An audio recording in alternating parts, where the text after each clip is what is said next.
Hey everyone, thanks for tuning in to 35 Milla. In today's episode, we're going to talk about the new critical darling, Coda.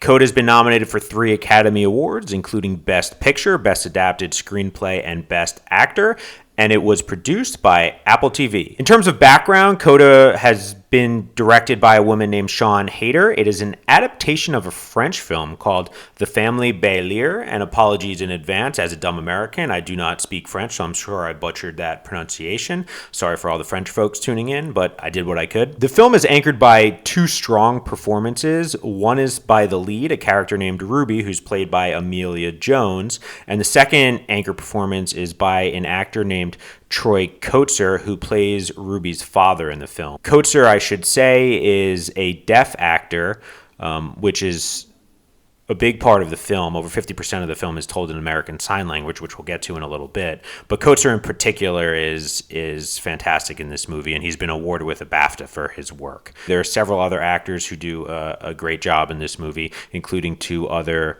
actors who act primarily in American Sign Language, Ruby's mom and Ruby's older brother. So the acting across the board is great. Let's get down to brass tacks. What's the score? I'm giving Coda an 8.2. Yup, an 8.2. That's right. The highest score that has yet to be given for any movie on this channel, for those of you who have been paying attention. That being said, I think it's entirely well-deserved. Coda is one of my favorite movies of the year. A great, fresh, heartfelt little movie that has a very strong and very bold pumping heart at its center. So what is that heart? What's the deal with the movie? The movie kind of sits at the intersection of 2 genres. It's both a coming-of-age tale for Ruby as an adolescent high schooler, and it's also a family drama.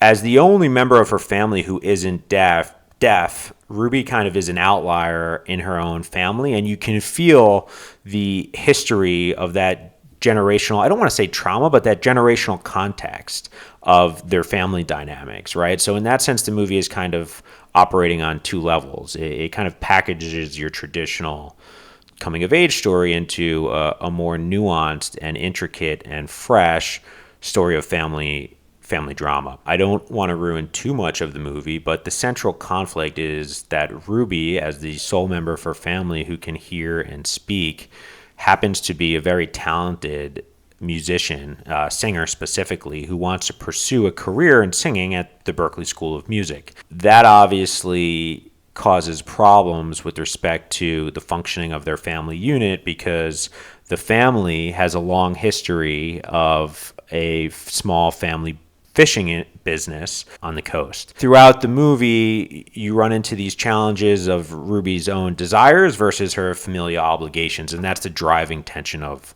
the film. It's a typical story in that sense where Ruby wants to break away from her small town. She wants to pursue her passion, but there's an added intricacy here given the fact that she is not deaf and her family is, and I think that tension really is what drives the emotional logic of the movie. One, because it's not a story that you see very often. I mean, it's just an immediately unique posture to have one person who can speak and hear and the rest of the family that can. It's kind of flipping the traditional deaf narrative, right? Whereas the deaf individual is the outlier. Now the person who can speak and hear is the outlier. So in that sense, it's a fresh conception of that type of story. I would also say there's the added intricacy that because her family is deaf, they kind of can't, or I shouldn't say can't, but at least have a lot of difficulty participating in the passion that is driving Ruby's underlying desire, right? I mean, she wants to be a singer. She loves to sing. It's the thing she enjoys most. And the movie does a good job of setting up the difficulty that comes with having her immediate family feel like at times they can't participate in that with her. They can't share that experience. And in that sense, and in those scenes, the movie is very powerful, and the emotional logic never really falters. I should say, in the interest of full disclosure, that I watched this movie on a plane, and I know some of you are saying, oh man, you watched on a plane, how are you giving it an 8.2? I hate movies I watch on a plane. They're on tiny screens, I'm crowded by a fat dude or next to me in the aisle seat, whatever is going on. But for me, it's actually the opposite. I tend to really enjoy movies I watch on airplanes. In fact, I think most of them I enjoy more than I would have enjoyed them had I just watched them in the comforts of my own home. I did want to make that disclosure because, at least for me, I tend to just turn into a blubbering baby when I watch somewhat emotional or sentimental movies on the plane, and this was no exception. It got real dusty in that cabin real fast. When you're wearing a mask and crying at a film with snot pouring out the nostrils, it's not a pretty scene. But at the end of the day, I really didn't give a shit because I was that invested in the film. Also, by the way, I don't think I'm necessarily an outlier in terms of viewing plane movies as more emotionally affecting than a normal movie. There's been a study on this. Here it is. Let's take a look. I'll drop the link in the description if you want to check it out. But, seem to have science on my side with respect to this issue, for what it's worth. So I did want to mention that because, listen, it's possible that I watched this movie at home and it's not nearly as emotionally affecting as it was up in the air. But I doubt that here because I think the building blocks of this movie are really strong. I think it has a competent director who knew the story she wanted to tell. She wanted to straddle the line between traditional archetypal stories like coming-of-age stories and family dramas without tipping into cliche and excess sentimentality, and I think she toes that line very well. And also the performances. I don't think that in my living room the performances or the power of the performances would have changed at all. And I do think that there's something really powerful about over 50% of the dialogue in this movie being in American Sign Language. I mean, it kind of washes over you in a way that's really, really interesting. And 10, 15 minutes into the movie, you're not even really noticing it anymore. But there's kind of a profound physicality or emotionality that comes with words being expressed through either facial expressions or through movement. And in that sense, the rhythms throughout the film are really strong. It was a powerful experience. I really recommend everybody who is interested in it to see it. And even those who aren't interested in it, I think you should break out of your comfort zone and give it a watch. I'm hoping that it's rewarded come the Oscars. There are a lot of good movies this year, and while it's in my top 5, I don't think it's the best movie of the year that I've seen. I wouldn't give it Best Picture, but I hope it at least gets some recognition.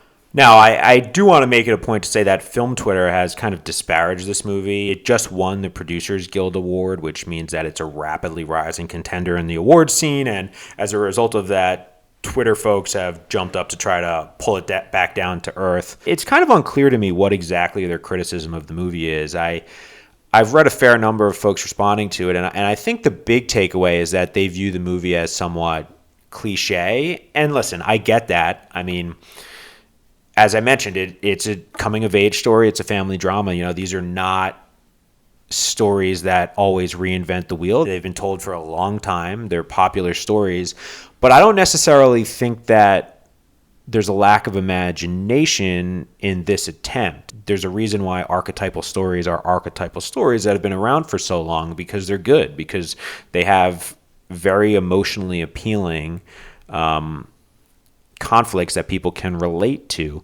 And this is no different, So the fact that it plays in sandboxes that have existed for a long time, or it's an archetypal story, doesn't really matter to me as long as you make it fresh. And for the reasons I've mentioned, I think Coda does precisely that. I think it's a relatively refreshing take on a small indie drama, on a family coming-of-age tale. In that sense, it's really not that different from other indie darlings like, The Way, Way Back, Little Miss Sunshine. If you like those movies, I think this is one you'll like as well. So definitely give it a watch. Check it out. I hope you enjoy it. I'm sure you will. And when you come back, feel free to leave your feedback in the comment. Love to hear what you have to say. And as always, hit that subscribe button. Come back for more. We're going to be doing a series of Oscar movies over the next week to prepare you guys who are planning to watch the awards show. So hopefully a new episode drops soon, and we'd love for you to check it out.